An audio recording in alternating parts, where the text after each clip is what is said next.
Okay, so if you try to lift your hip, it hurts. Okay, so we're going to go into some quad stretching. Okay. This is actually going to help release the posterior. Okay. It might not make sense, but I'll show you. Legs up. So just Keep leave my your head up. head down. Put your head down. Relax your head. Yeah. Legs My up. feet won't reach. Okay, so hopefully you guys can hear me with the power plate here. Good. So like kick up in the air, Pat. So I'm going to straighten the legs. I'm going to do it from here. I'm doing it sideways just so you can see me. Push up. Kick up right there, Pat. You can keep your head down. And so what he's doing, he's squeezing his quads. Push up. And what I'm doing is I'm working them together against their resistance. And what is that doing? That's releasing the muscle tissue. Push up. How does this help his lower back, you might ask? Well, there's a tension relationship everywhere. And this right here, these muscles work with your glutes. They don't just work with your glutes, right? Your glutes that attach to your lower back, but they correspond. They're right next to your hip flexors. So if there's tension release on this muscle, there's also a release, push up, at the hip flexor, and there's also a little bit of change on the tension of the hamstring. So there's a recalibration happening in all those groups, even though they're not immediately affecting each other, they are, because they're connected, and so their tension load, your tension load of a muscle will affect any muscle that's near it.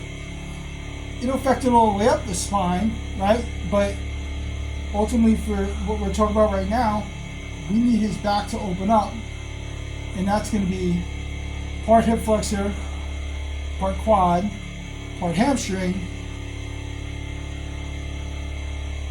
part psoas, part glutes, because they're all combining to keep him with keep your legs up again. There you go.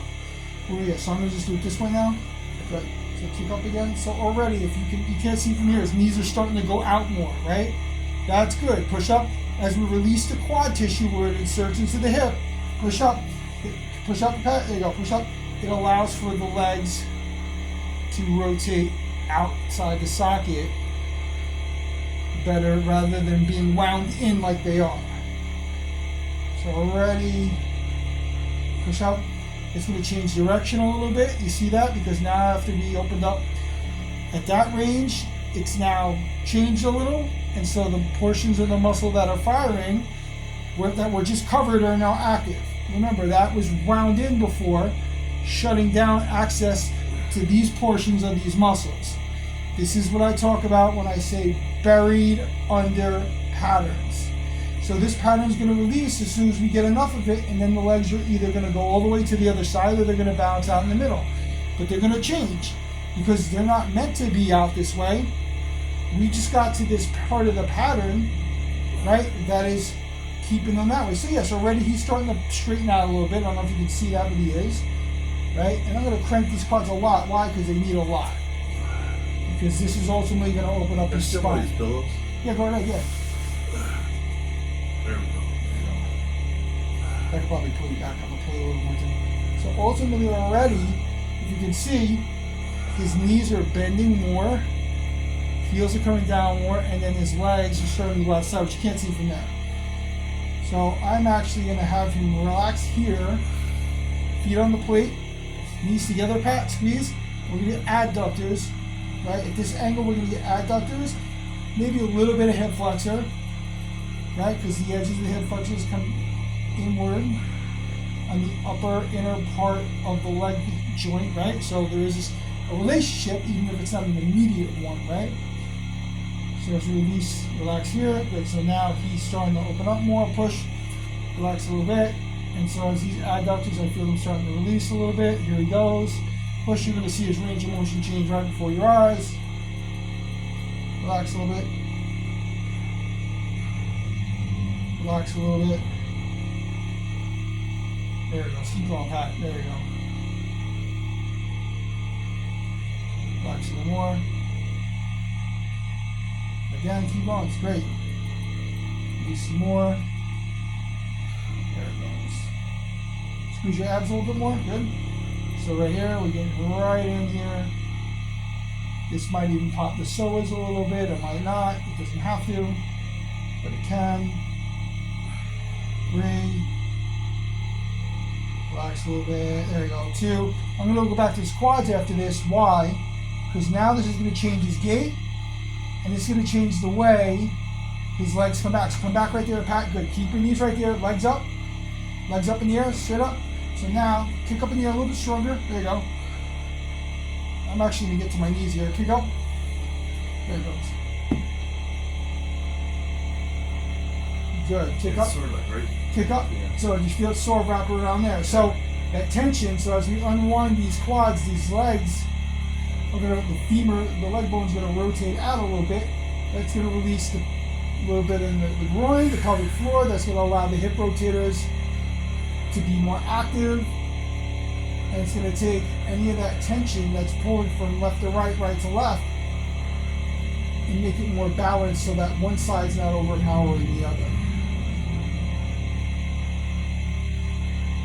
Let's keep going. Give up, good.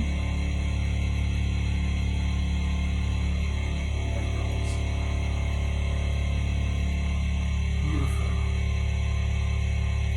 Here we go again somewhere. Relax a little. 3.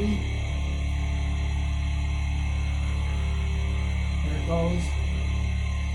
2. Get a little more. Good. So then we do a little hamstring hip flexor. Bend your knees, pull back just like that, Pat. Pull back. Knees out. Pull back. Pull back. There you go. Hold on.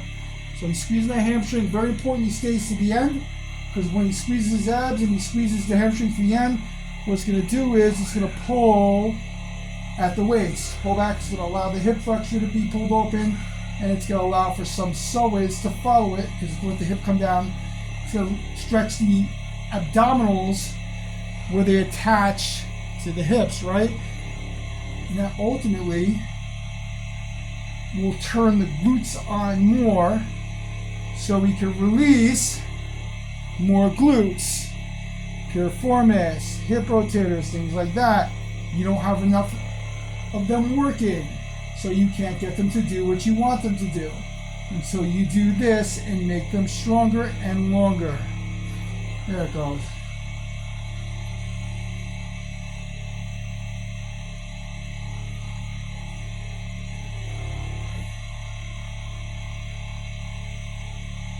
Pull back a little bit more. Right there, Pat. Pull back 5.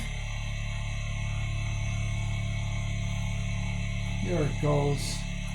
Come on, left hip. Pull back. There we go.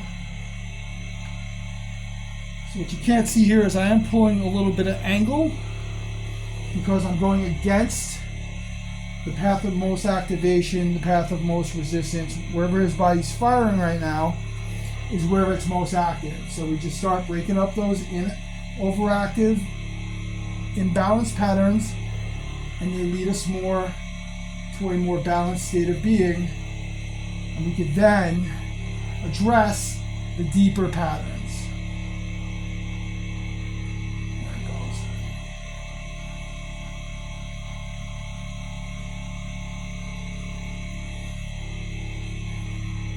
So I'm going to pause that.